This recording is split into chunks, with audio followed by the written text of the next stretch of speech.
Hello guys, welcome to Virgo Philippines. So this is for Virgo, Sun, Moon, Rising, Venus, Jupiter, Virgos. Take only what resonates for Virgos.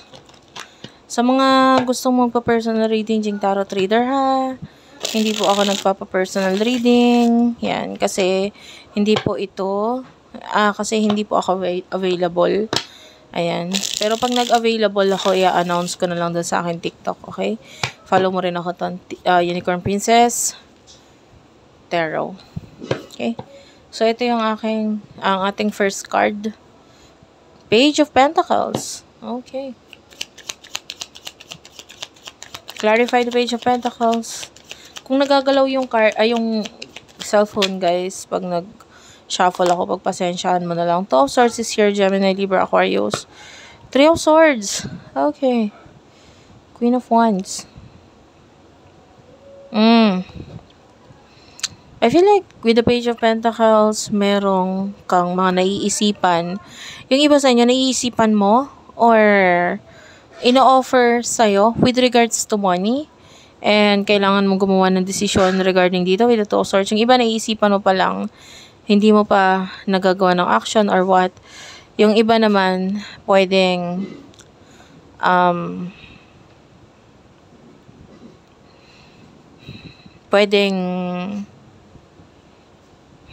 yung emotions mo sa ngayon yung nakaka-distract sa'yo kung bakit hindi mo magawa ng actions ito. The 3 of Swords is here. So, the Queen of Wands, I'm seeing a person who is also watching you. This person is really watching you. And I feel like may malayo itong taong ito who is really watching you. Watching your every move, your every steps. 3 of Swords, this person is in pain. Pwede gano'n, nasasaktan tong taong ito. And eto, could be may kinalaman sa love. Yung iba pwedeng wala. Could be someone who really miss you. So, na-miss ka niya. So, that's why itong taon to na nasasaktan siya. By the way, this is love reading, guys. So, kukunin natin yung person na nakakonect mo dito. Yung iba sabihin, I want to know more about money, career. Ayoko ng love. Guys, meron tayong special reading para sa career. Panoorin mo na lang Virgo career nakalagay. Kasi yung almost daily love reading yon. Almost daily love reading for Virgos are almost daily love reading nga po. So, love. So, yan. You want money doon sa kabilang channel. Doon sa kabilang video. Yan. 9 of Swords, 10 of Wands. This is a person. Yeah, the world. So, pwedeng ito yung person na malayo sa'yo. There's this distance sa inyong dalawa. This person is puno ng responsibilidad. Responsibilidad with the 10 of Swords. 10 of Wands. Okay?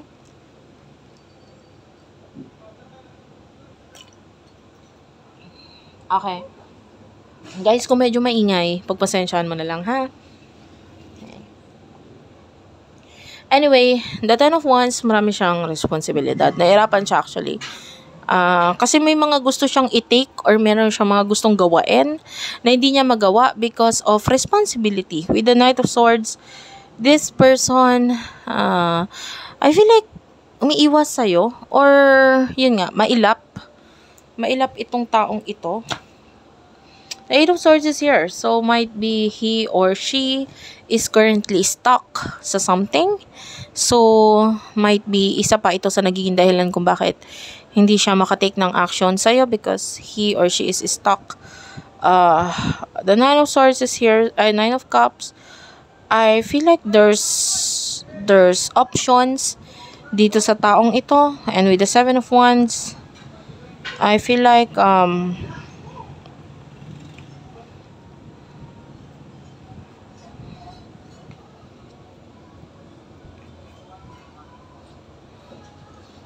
itong person na ito is tinatry niyang i-develop yung skills niya. So, may mga ginagawa siya ngayon to improve that. More on physical, could be nagte-training itong taong to currently.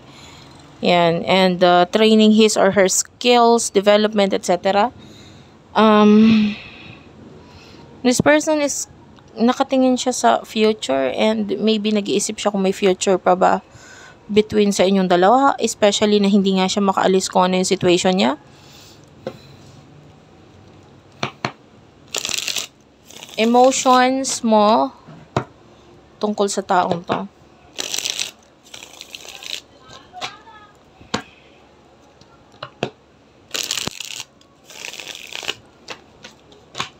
Emotion mo patungkol sa taong to. Knight of Pentacles is here. The Hierophant. Ace of Cups. Okay, you do love this person. I see you are a very traditional person. Traditional or religious. Yan. Maybe you do love this person, pero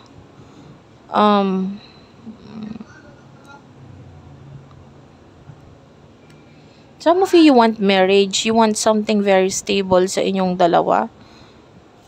So, hanggat hindi mo nakikita na possible ito, I feel like tinatry mong i-cut off yung person na to or i-cut off yung emotions mo with the Queen of Cups. Kasi gusto mo ng relationship sa inyo. Definitely, with the Hierophant, you want to live your life according to your purpose, and maaaring nakikita mo yung person na to that would feel that purpose or could be someone na makakatulong sa'yo para magawa mo yung purpose mo. And with the Ace of Cups, you really do love this person. Anong emosyon niya para sa'yo?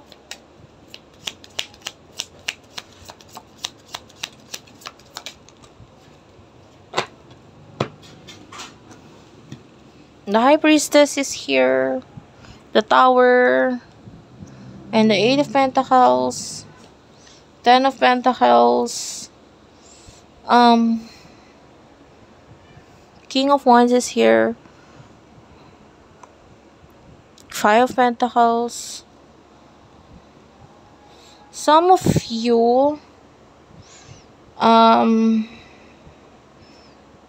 this could be a soulmate energy, pero yung iba hindi naman. This person is focused sa kanyang work, career. Like what I've told you, pwedeng umiiwas kasi siya.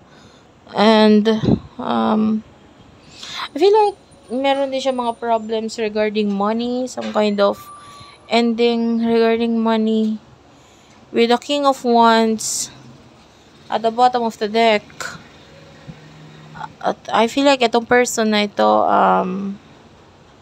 is nandun yung passion, pero maraming wala sa kanya ngayon. Maybe financial matter. Eight of Wands, isa pa sa nagiging dahilan ng pag-iwas ng taong ito or paglayo is pwede may kinalaman sa family. Yan.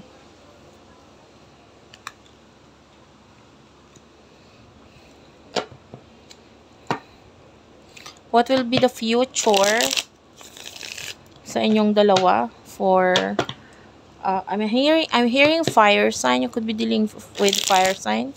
Aries, Leo, Sagittarius.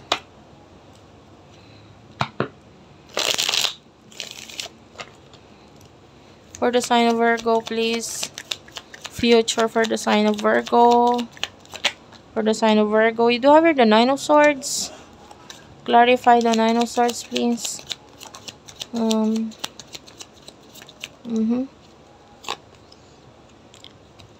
Ten of Swords. Oh, good thing. You know, with the Seven of Swords and the Emperor. Nakita tayo, guys, kung ikaw ay nakasalukuyang namomblema ngayon, I'm talking to those people na namomblema ngayon, may problema ka. Whatever kind of problem is that, of course, lahat naman tayo may problema, Pero this is the problema na iniyakan mo, na sobrang masakit para sa'yo. Problema yung tinutukoy ko, hindi heartbreak. Okay, kung ikaw ay kasalukuyang may problema ngayon, iniyakan mo to, bumagsak ka dito, talagang nahirapan ka dito. I feel like with the Ten of Swords, this problem is going to end. no? Kung hindi ka pa namomroblema, I'm sorry to say there's a problem that is about to come in your life na medyo talagang susubukin ka. Talagang emotion mo sobrang bagsak, sobrang down, sobrang hirap. The Seven of Swords, this is you that will try to umiwas with the Emperor. This could be a person na magiging dahilan ng problema mo, or kung nangyayari na itong problema na ito, pwede ngayon may mga iniiwasan kang tao, and in the future, continuous yung pag-iwas na yan. But with the Strength card, Leo energy, whatever this problem is, maaaring ito ay will definitely make you stronger. Okay, maraming lesson na ituturo sa'yo to. King of Swords and Magician, kung sabi ko nga, pagtapos itong problem na ito, you will definitely learn something out of this. And there's growth, Three of Pentacles with regards to money. And the Chariot, it will be fast growth for you. So, maaaring namomroblema ka, oo. Pero after that problem, there's this fast, mabilisang growth for you pagdating sa finances. Page of Wands. So, there's messages that would help you na mangyari or may sa katuparan na itong growth na ito with the Seven of Pentacles, Seven of Cups. That's dalawang 7 na yun. And it's also a good angel number, 77. It is signifying luck or swerte. So, after the problem, there's this big swerte para sa'yo. Kung ano man yung mga hindi nag-grow sa buhay mo this past few years, okay, maybe you are at the same job or may business or career, mas mag-work out na siya. Kung ano yung mga minamanifest mo, this April 2024, mas maganda na ituloy mo yung manifestation. There's this solar eclipse. There's this